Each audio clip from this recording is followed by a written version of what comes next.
Hello guys, আজ কী করলাম? সকাল সকাল মাম্মাকে ফ্রেশ করে আমি ফ্রেশ হয়ে মাম্মাকে নিয়ে গেলাম ভ্যাকসিন দেওয়ার জন্যে। প্রথমেই গিয়ে কী করলাম, মাম্মার বডি ওয়েটটা চেক করে নিলাম।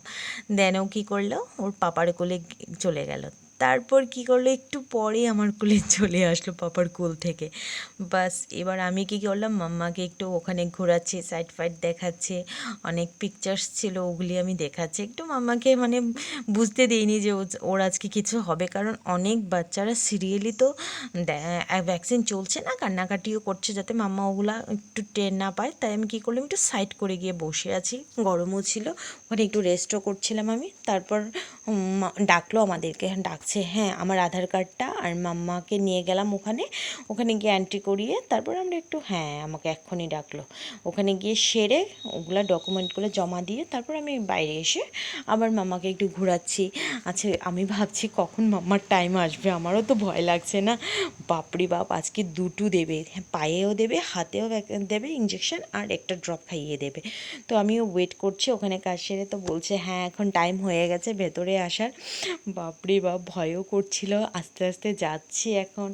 ওরাও মানে বলতে গেলে ওদের সাথে একটা পরিচয় হয়ে গেছে, প্রথম থেকে যাচ্ছি তো। আজকে হলো আমার মামার 16 মাসের ভ্যাকসিনটা, হ্যাঁ 16 মাসের ভ্যাকসিনটা। তো বসলাম গিয়ে, তো সিস্টার যে ছিল উনি বলছে আর কি আজকে এমন এমন, আজকে পায়ে একটা দেওয়া হবে ইঞ্জেকশন, হাতে দেওয়া হবে, আর একটা ড্রপ খাওয়ানো হবে মাম্মাকে। তো প্রথমে তো ও কিছু বুঝিনি, করছিল না, খাইয়ে দিয়েছে, বাস মাম্মা খেয়ে নিল। খাইয়ে দিয়েছে বাস, এরপর রেডি হয়ে যাচ্ছে ওর জন্য ইঞ্জেকশনের প্রস্তুতি। আমারও তো ভয় লাগছে, কিছু করার নেই, ভ্যাকসিন তো নিতে হবে।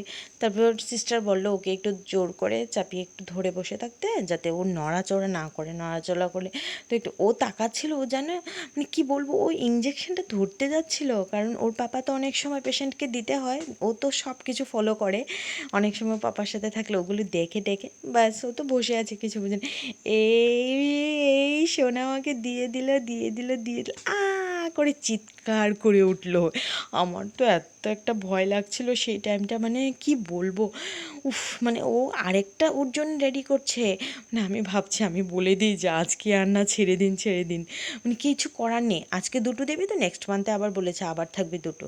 তো ব্যাস এবার আবার ওকে এইভাবে করে নিয়ে নিলাম ঘুরিয়ে, জোর করে ধরে রেখেছে, বলছে জোর করে ধরে রাখুন, ও যাতে দিল দিল, এই তো দিয়ে দিল। মাই গড, কি বলবো, মানে ও এমন চিৎকার করলো, ওর কি বলবো, ওর পাপার সাথে সাথে ওকে নিয়ে গাড়িতে চলে গেল।